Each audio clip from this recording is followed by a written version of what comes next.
홍지은의 사연 라디오 지금 시작합니다. 안녕하세요. 저는 구청에서 일하는 30대 후반의 공무원이에요. 대학 졸업하고 취업난에 허덕이다가 결국 뒤늦게 공무원 시험을 봤어요. 그나마 다행히도 합격은 했지만 9급으로 시작하기에는 적지 않은 나이였기에 승진을 위해 모든 시간을 공부하는 데 썼어요. 덕분에 30대 후반이 되어서야 결혼 생각을 할 수 있게 되었어요. 나이가 있어서 쉽게 사람을 만나지는 못했지만 돈도 부지런히 모으고 요리도 조금씩 배우면 나름 결혼 준비는 하고 있었어요. 그러던 중 동료의 소개로 남편을 만나게 되었어요.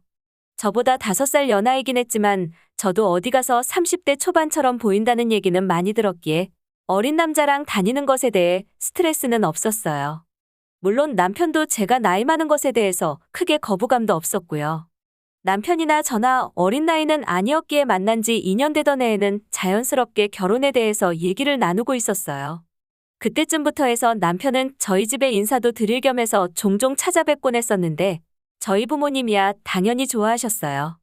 저희 부모님은 딸이 공부만 하다가 뒤늦게 취업해서 노처녀로 늙어 죽는 줄 아셨던 분들이었어요. 그래서 다른 거 안 바라고 그저 직장 생활하면서 사지멀쩡한 남자면 1등 사윗감이었죠. 남편은 그저 평범한 중소기업에 다니는 직장인이었어요. 미래가 그렇게 유망한 회사는 아니었지만 그래도 9년이나 버텼으면 한동안은 밥벌이 걱정은 없겠다 싶었어요. 제 월급이 남편 월급의 1.5배 정도 되었기에 저는 그저 남편이 마이너스만 안 만들면 된다 생각하고 있었어요. 솔직히 제 진급이 좀 더 당겨진다면 남편이 전업주부를 해도 상관은 없겠다 싶었어요. 남편과 결혼에 대해서 이런저런 얘기를 하며 조금씩 구체화해가던 중 예비시댁에 초대를 받아서 식사를 하러 갔습니다. 보아하니 아버님은 저를 반기시는 듯했으나 어머님께서는 표정이 상당히 싸늘하시더라고요. 이유는 식사 시작과 동시에 두 분의 입을 통해 들을 수 있었어요. 아버님은 남편이 나이만 처먹고 한 달에 250도 못 벌면서 장가는 갈지 사랑구실은 제대로 하고 살지 의문이었는데 나란이라는 며느리를 데려왔다며 좋아하셨어요. 그 말이 끝나기가 무섭게 어머님께서 나란일이 무슨 대수냐고 요새 취업 못하는 애들이 하는 게 공무원이라면서 어린 남자 데려가는데 돈은 많이 모아뒀냐고 다이렉트로 꽂으시더라고요. 그러자 아버님이 교양머리 없이 첫 만남에 그딴 거 물어보지 말라고 집안 망신이라면서 작은 다툼이 있었는데 밥을 어디로 집어넣었는지 기억도 안 나네요. 그날은 그렇게 휘뚜루마뚜루 지나가서 무슨 얘기를 했는지 기억도 안 나지만 제가 크게 실수한 건 없는 듯 했어요.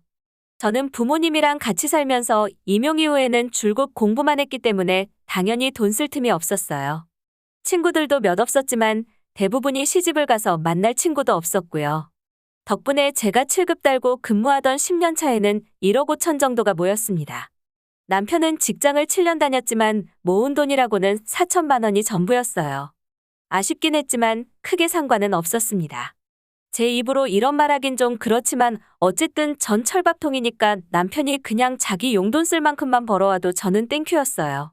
상견례 때에도 시어머니는 불편한 기색을 드러냈지만 시아버지께서 철저하게 시어머니의 입을 막으며 크게 마찰 없이 지나갔어요. 저는 솔직히 결혼하고 나면 이제 물을 수 없는 거니까 그때부터는 시어머니도 좀 누그러질 줄 알았는데 아니었어요. 제가 느낀 시어머니 신보는 이왕 이렇게 된 거 시집살이라도 호되게 시켜서 분풀이라도 해야겠다 이런 느낌이었어요. 집은 제가 대출받아서 15평 정도 되는 작고 오래된 아파트를 하나 구입했어요. 지하철역 근처이기도 했고 남편 직장에서도 그리 멀지 않은 위치였고요. 그리고 남편이 모은 돈으로는 인테리어와 혼수를 장만했어요. 모든 게 순탄하게 흘러가는 듯 했는데 시어머니께서 집 계약은 공동 명의로 했냐고 물으시더라고요. 남편은 제가 집 산다고 했을 때도 알아서 하라며 크게 관심도 없었고 저는 당연히 제가 받은 대출과 제 돈이 들어갔으니 제 명의로 했는데 그걸 물어보실 거라고는 생각도 못했습니다.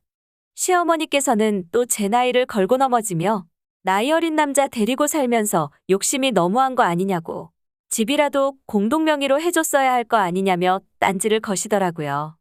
남편은 지하철로 15분 거리에 직장이 있었는데 저는 시험 합격했을 때 부모님께서 출퇴근할 때 타라며 사주신 작은 승용차가 하나 있어요. 근데 시어머니는 그것도 못마땅하신 거예요. 남편도 지하철 타고 출퇴근하는데 저는 차 끌고 다닌다면서요. 남편은 일단 면허가 없어요. 저도 연애할 때부터 몇 번이나 얘기했는데 차도 없는데 면허는 뭐하러 따냐며 지금까지 안 딴 거예요. 살림도 남편이 제가 더 많이 버니까 자기가 하겠다고 해서 살림도 남편에게 맡겼는데 그것도 못마땅하셔 했죠. 귀하게 키워놨더니 다 늙은 게 부려먹는다면서 면전에서 그런 얘기를 하셨지만 그냥 참았어요. 남편이 대신 미안하다고 사과하기도 했고요. 그렇게 시어머니는 사사건건 저한테 시비를 걸면서 저를 못 잡아먹어 안달이셨어요. 거의 절 깎아내리고 집 밟는 게 취미인가 싶었죠. 집도 제가 해왔고 급여도 제가 더 많은데도 반반 결혼 안 했다며 제가 큰 죄라도 지은 것처럼 저를 괴롭히셨어요. 돈 가지고 어린 남편 휘두른다며 아들이 장가 잘못 가서 죽어난다며 그 얘기를 어찌나 제 앞에서 하시던지. 저는 그래도 트러블 만들고 싶지 않아서 폭언과 괴롭힘을 2년을 참았어요. 그러다가 코로나 터지면서 전세가 역전되었어요. 저희 부모님은 노후 준비가 어느 정도 끝나 있는 상태였지만 시댁은 아니었어요. 시아버지께서 일을 하고 계셨는데 급여의 절반이 삭감된 거였죠. 엎친 데 덮친 격으로 남편은 실직을 했고요. 솔직히 남편 하나 정도는 제가 먹여 살리는데 아무 지장이 없었어요. 하지만 문제는 시어머니였죠. 시어머니 남편한테 앓는 소리 하면 남편이 저한테 돈 받아서 주는 걸 알고 계셨어요. 그러면서도 저한테 그렇게 못되게 굴었고요. 그전에는 어쩌다 한 번씩이니까 그러려니 하고 드렸는데 이제는 언제 끝날지 모르는 코로나 기간 동안 제가 생활비를 지원해드렸어야 하는 거잖아요. 저는 그래서 남편에게 얘기했어요. 너 집에서 전업주부 하는 거 허락해주겠다고요. 그 대신 시어머니 생활비 필요하다고 연락 오면 나한테 직접 부탁하시라고 전달하라고요. 시어머니는 자존심 상하셨는지 처음 몇 달은 조용하시더라고요. 하지만 생활고에 못 버티시고 결국 저한테 전화하셨어요.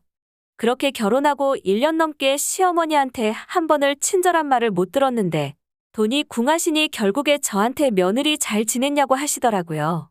그리고 생활비 보내드린다고 말씀드리니 저한테 고맙다고 하시더라고요. 전화 끊고 울었어요. 별것도 아닌 거라고 생각하실 수도 있지만 돈 때문이긴 해도 처음으로 시어머니가 저를 며느리로 불러주신 거였어요. 그때 이후로 시어머니도 저에 대해서 마음이 좀 풀어지셨는지 저희 사이는 예전보다는 가까워졌어요. 사연 보내시는 분들 보면 저랑은 비교도 안 되게 고생하며 사시다가 결국 이혼하시는 분들도 계시던데 그런 분들에 비하면 정말 보잘것없는 사연일 수도 있어요. 하지만 나름 인생에 있어서 취업보다 더 큰 스트레스를 겪게 되어 짧지만 사연 보내게 되었습니다. 끝까지 들어주셔서 감사합니다. 좋은 하루 보내세요. 홍지은의 사연 라디오. 오늘 이야기 여기까지입니다. 재미있게 들으셨다면 구독과 좋아요 부탁드립니다.